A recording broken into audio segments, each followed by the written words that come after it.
Last week, we told you how if you are a Kansas resident, you may start getting things in the mail that will tell you whether or not you could potentially see a big increase in your property taxes. Now, Dave Trabert from the Kansas Policy Institute is here on KCMO.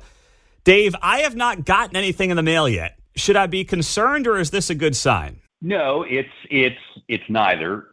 It's just timing. You just haven't received it yet. Oh, okay. Because see, they have to give you notice at least 10 days before the hearings start, and the first window doesn't open till August 20. So and it runs to September 20. So you should be still good. So everyone, no matter what, is going to get one in Kansas. Yeah, don't worry, Pete. Bad news is coming. Okay. Okay. I thought I got one every year since the state passed that law a few years back, but I was like, maybe I won't get an increase in my assessment and I won't get this letter in the mail. But it's coming. I just don't know what it's going to look like yet. So the assessment will come, the projected assessment number will come in the mail, and that will come along with projected property tax increases.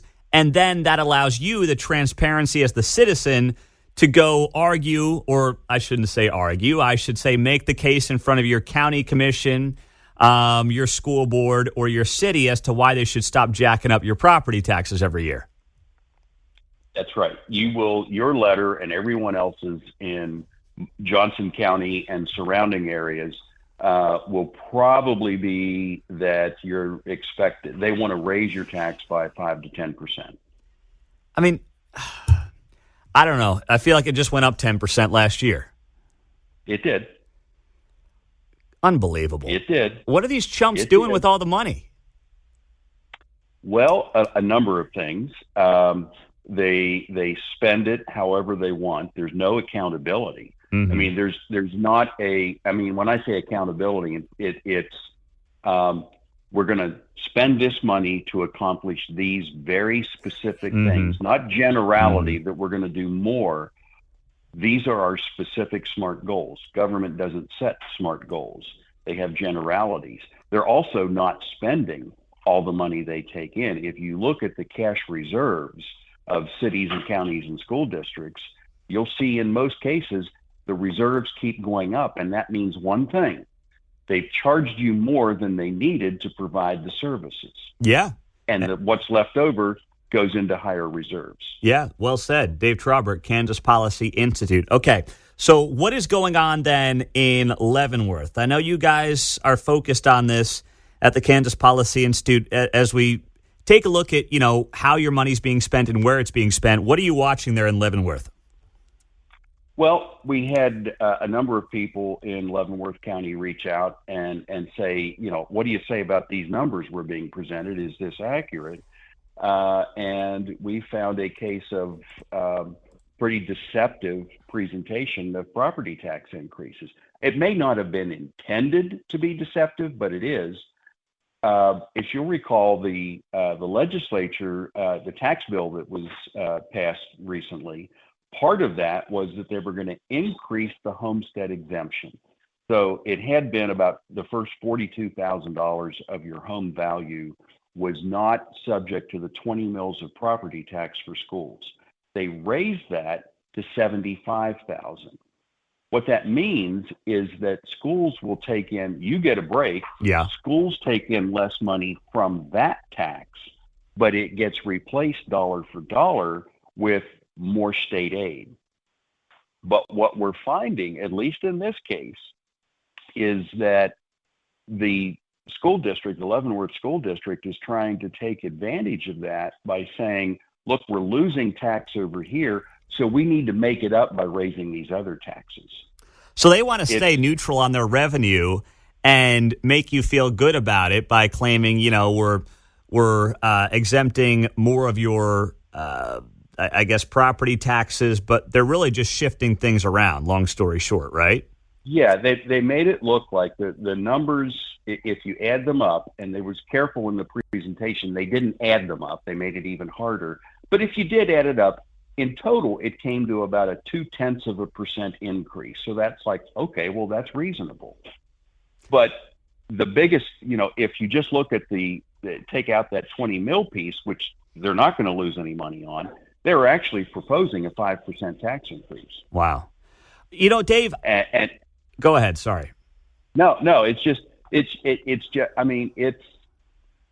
is part of the reason that people are so fed up about taxes.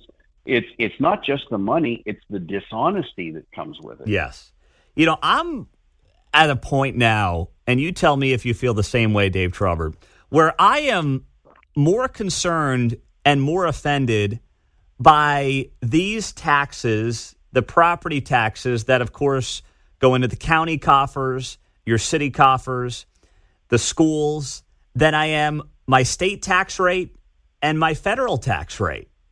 I don't know about you, but they're the ones that keep going up 5, 10, 15% a year and are going to put a lot of people out on the streets when you think about the fact that you're paying taxes on a home that you own or are close to owning with money that you bought after you paid federal, state, and local taxes already. I mean, these taxes concern me more and offend me more than anything at the state or federal level right now. Well, and I think part of the reason for that may be, Pete, that you see it closer. You see that students aren't learning more. You see that there's still a lot of deficiencies in the services that the city or the county is providing, or you see them spending it frivolously.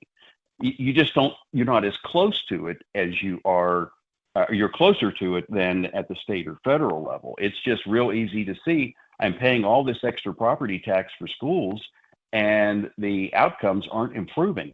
In fact, for a lot of kids, the average is pretty low. Mm-hmm. No, it's a great point. And on top of the fact, like I know in Olathe, they're pushing schools back and times back. They can't find bus drivers. And I'm sitting here thinking to myself, how many overpaid administrators are out there, but we can't get bus drivers, to bring kids to and from school. And we got to move all the times around on school because they can't get bus drivers. I mean, to me, I'm willing to give up a couple of administrators to get bus drivers who are helping out the kids and helping out the parents. And that, in many ways, is where you feel your tax dollars on a daily basis. And that's right. And there's no connection between what are we spending and what are we trying to achieve. Mm-hmm. That's just, those dots aren't connected at the school district level. And again, this is not teachers. These are the administrators and the school boards. No, it's not about You'll find out later this week, we got a story coming on a school district. I'll say it's not Johnson County, but I can't say where yet. We found a district paid an employee over $600,000, and it's not the superintendent, and it's not a teacher. Are you kidding me? I am not kidding. We get the payrolls from open records request, over $600,000. Where is the connection between how money is spent and what we are trying to accomplish? It does not exist. Is it a football coach? Nope. Okay. It's got to be a principal, but I don't know how that would work out. Holy cow. All right. I'm going to have eagle eyes on the Sentinel, Dave Trabert. All right. I got to figure out who's making $600,000, and then I'm going to apply for the gig after that. Wow. And with the pension to boot, What a time to be alive. Wow. Okay. Isn't it? Dave, keep up the great work. Thanks for being here on KCMO. All right, Pete. Have a good day. All right. There you go.